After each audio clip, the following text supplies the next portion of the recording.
Namaskar and a very happy Independence Day to all our viewers. This Independence Day, let's take you through our journey of freedom and progress. But before we dive in, let's revisit how far we have come as a nation.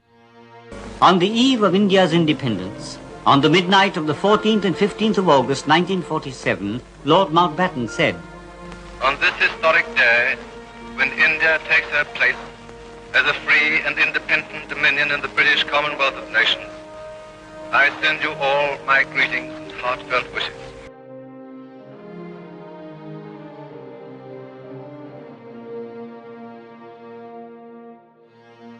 Ten, 9, 8, 7, 6, 5, 4, 3, 2, 1, 0. Plus 5 seconds. Lift-off normal. Here we have a majestic liftoff of LBM-3 M4 rocket carrying India's prestigious Chandrayaan-3 spacecraft. P2 tracking. India climbs another global rung in the economic race.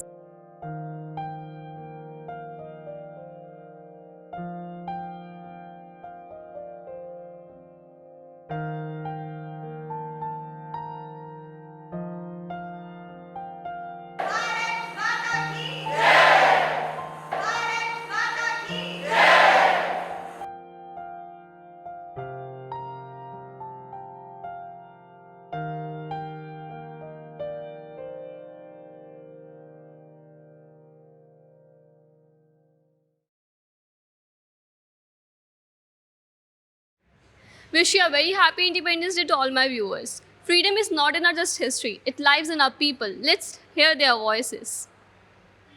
Ma'am, how do you think youth can protect our freedom in today's days?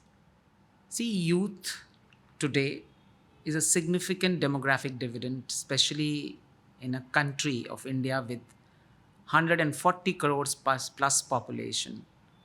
When I talk about protecting the freedom and the youth's contribution, youth definitely can significantly contribute by protecting the human rights. They can take the minorities' issues forward. They can significantly contribute towards social inclusiveness. We can talk about economic empowerment. We could talk about financial inclusions. All these factors, when taken up by the youth, are going to contribute to the freedom in mind, body, and the soul. Hello, ma'am. What does freedom mean to you? Hello. First of all, happy Independence Day. According to me, freedom is where the women, children, elderly people, they walk freely without no fear. ये नहीं सोचें कि हम घर पहुंचेंगे या नहीं पहुंचेंगे. Now, if you see the recent topic where SC has given the verdict for the voiceless, so they have their own dignity, the right to live where they are living right now. So freedom, according to me, is they walk freely. Everybody walk freely. It is not about, कि आप उनको उठाकर कहीं dog pounds में डाल दें. Where we can breathe freely. We don't have to worry about the AQI and the so-called pollution. So that is freedom mean to me. Hello, sir. Sir, how do you think youth can protect our freedom? See, freedom की अगर बात करें तो our India has a long history of freedom struggle and all, right? बहुत लोगों ने अपनी जान गंवाई है आज़ादी को पाने के लिए. खैर, आज़ाद अब हम भी नहीं है, बहुत सारी चीज़ों से हम बंधे हुए हैं. यूथ की बात आपने की, यूथ फ़ोन से बंधा हुआ है. उनको सिर्फ रील बनाने के लिए आज़ाद होना है, ठीक है. मैं ये नहीं कहता कि मेजॉरिटी मतलब सारा का सारा यूथ ऐसा है. मेजॉरिटी ऑफ यूथ इज़ मतलब अर्बन एरिया की अगर बात करें तो वो ज़्यादातर रील में जकड़ा हुआ नज़र आता है मुझे. रील्स हो गया, मोबाइल फ़ोन्स हो गए, टेक्नोलॉजी से रिलेटेड टूल्स हो गए. तो उनको प्रोटेक्ट करने के लिए पहले उनको अपनी हिस्ट्री समझना बहुत ज़रूरी है कि किस दौर से हम गुज़र के आए हैं. अगर वो हिस्ट्री नहीं पता होगा, उनका जो ज़ख्म खाए हैं, भारत माता अगर हम बोलते हैं, भारत माता की जय अगर बोलते हैं, तो भारत माता ने जो ज़ख्म खाए हैं वो ज़ख्मों को समझना ज़रूरी है, ना कि उन पर नमक डालना। आई बिलीव आजकल के जो यूथ्स हैं वो अपने फंडामेंटल राइट्स की ज़्यादा बात करते हैं। अगर वो ड्यूटी फुलफ़िल करें, उनकी बातें करें, उन्हें लोगों को अपनी ड्यूटीज़ बताएं और उनकी ड्यूटीज़, तो हमारा फ्रीडम प्रोटेक्ट हो सकता है। फ्रीडम मेरे लिए, फ्रीडम का मतलब है कि जैसे मैं अपने आप को एक्सप्रेस करना चाहूँ वैसे कर सकूँ, जहाँ मैं जाना चाहूँ वहाँ जा सकूँ, और जो मैं बोलना चाहूँ वो कह सकूँ। And luckily if I am born in India, I am very proud of it कि मैं अपने आप को अच्छे से एक्सप्रेस कर सकती हूँ। Though government still needs to improve itself in many cases, for example the security of women and the ethnicity of the women as we have seen, and also work place में security है कि नहीं, that would I like to government to focus more upon. कुछ तो बात है इस मिट्टी में जो हर दिल को आज़ादी की पहचान कराती है। यह आज़ादी ही तो है जो हमें हमेशा साथ लाती है। नमस्कार, मैं अंजलि और मेरी तरफ से सभी दर्शकों को स्वतंत्रता दिवस की बहुत बहुत हार्दिक शुभकामनाएं। आज हम अपनी आज़ादी के 79वें वर्ष का उत्सव मना रहे हैं। यह दिन हमें याद दिलाता है उन अनगिनत बलिदानों की जिनकी वजह से हम आज खुली हवा में सांस ले पा रहे हैं। हर साल यह दिन न सिर्फ तिरंगा लहराने का बल्कि उन अनसुने नायकों को याद करने का भी होता है जिन्होंने अपनी जान की परवाह किए बिना मातृभूमि के लिए सब कुछ न्योछावर कर दिया था। तो आइए आज हम ऐसे ही दो महान वीरों मातंगिनी हाजरा और पीर अली खान की बात करेंगे, जिनके साहस की कहानियां इतिहास के पन्नों में सुनहरे अक्षरों से लिखी गई है।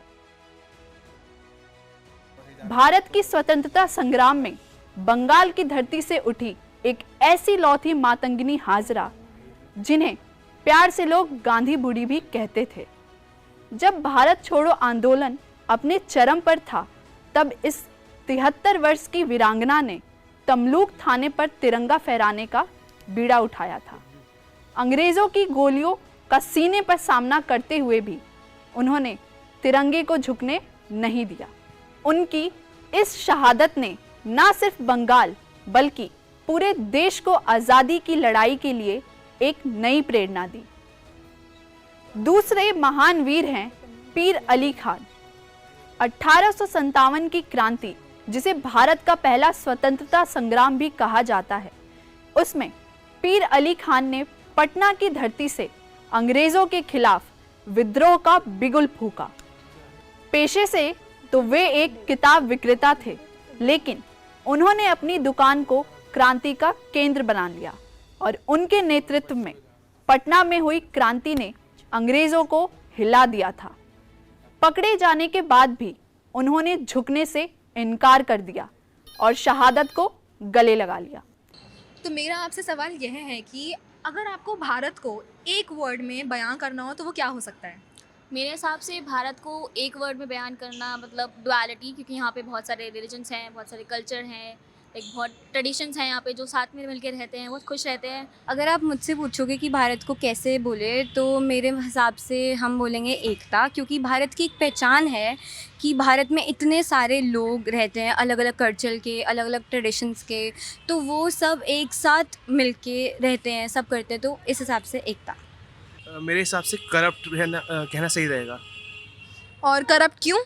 क्योंकि अभी जितना देखा जा रहा है हर जगह रिश्वतखोरी ही चल रही है और रिश्वतखोरी के अलावा कुछ चल ही नहीं रहा है। जिनके पास पैसा है वही सब कर रहे हैं, बाकी गरीबों को कोई देख ही नहीं रहा है। ठीक ठाक है, मतलब कुछ अच्छा भी नहीं कह सकते और कुछ बुरा भी नहीं कह सकते। मतलब इक्वलिटी कहने वाली बात है लेकिन होती नहीं है इक्वलिटी। मतलब हमारे देश में हिंदू मुस्लिम साथ रहते हैं लेकिन काम के टाइम पे कोई साथ नहीं होता। ऐसे तो ठीक है लेकिन एकता नहीं है। ये जो बड़े छोटे थोड़ा अच्छा वातावरण होना चाहिए, अच्छे विचार होना चाहिए, अच्छे भाव होना चाहिए, ये नहीं है। और मोटा मोटी जो है ठीक ही है, लेकिन ये छोटे बड़े का विचार अलग अलग है। आपने भिकाजी कामा प्लेस के बारे में तो सुना ही होगा, लेकिन क्या आप जानते हैं कि भिकाजी कामा, जिन्हें भारतीय क्रांति की जननी भी कहा जाता है, वो दरअसल भारत के स्वतंत्रता संग्राम के इतिहास में साहस, त्याग और अटूट संकल्प का पर्याय है। आइए आपको बताते हैं इस वीडियो के द्वारा। 24 सितंबर 1861 बॉम्बे में एक पारसी परिवार में जन्मी कामा ने अलेक्जेंड्रा गर्ल्स इंग्लिश इंस्टीट्यूशन से शिक्षा पाई। विवाह उनका हुआ रुस्तम कामा से, जो कि एक ब्रिटिश समर्थक वकील थे। लेकिन मैडम कामा के हृदय में बस एक ही पर्याय था, भारत की आजादी। लेकिन 1896 में बंबई में प्लेग फैला। भिकाजी कामा बीमारों की सेवा के लिए खुद कूद पड़ी, लेकिन स्वयं भी संक्रमित हो गई। उपचार के लिए वे 1902 में लंदन गई, जहां उनका परिचय दादा भाई नौरोजी और श्यामजी कृष्ण वर्मा जैसे क्रांतिकारियों से हुआ और यहीं उनकी क्रांतिकारी यात्रा तेज हो गई। 22 अगस्त 1907 जर्मनी के स्टटगार्ट में आयोजित अंतर्राष्ट्रीय समाजवादी सम्मेलन में उन्होंने विदेशी धरती पर पहली बार भारत का स्वतंत्रता ध्वज फहराया। ध्वज हरे, पीले और लाल रंग से सजा था, क्रमशः इस्लाम, हिंदू और बौद्ध धर्म का प्रतीक। उनकी भारत आजाद होगा की गर्जना पूरी दुनिया को सुनाई दी। उन्होंने 1905 में पेरिस इंडियन सोसाइटी की स्थापना की, क्रांतिकारियों को सहारा दिया, प्रतिबंधित साहित्य वंदे मातरम फैलाया, अखबार वंदे मातरम और पत्रिका मदन का तलवार निकाली, जो शहीद मदनलाल धिंगरा को समर्पित थी। मैडम कामा केवल स्वतंत्रता सेनानी ही नहीं, महिला समानता की प्रबल आवाज भी थी। उन्होंने अपनी अधिकांश संपत्ति अनाथ लड़कियों के लिए अवाबाई पेटेंट ट्रस्ट को दान कर दी। उनके नाम पर सड़कें, संस्थान और 1997 में भारतीय तटरक्षक जहाज ICGAS भिकाजी कामा भी नामित हुआ। 1962 में भारत सरकार ने उनके सम्मान में डाक टिकट जारी किया। हालांकि अगस्त 1936 में उनका देहांत हो गया, लेकिन उनका फहराया हुआ ध्वज आज भी हर भारतीय के दिल में लहराता है। आपको बता दें कि मैडम कामा ने केवल ध्वज ही नहीं फहराया, बल्कि उन्होंने पूरे राष्ट्र की चेतना को जगा दिया। Those dreams are our responsibility. Let's close today's journey with a promise and our national anthem.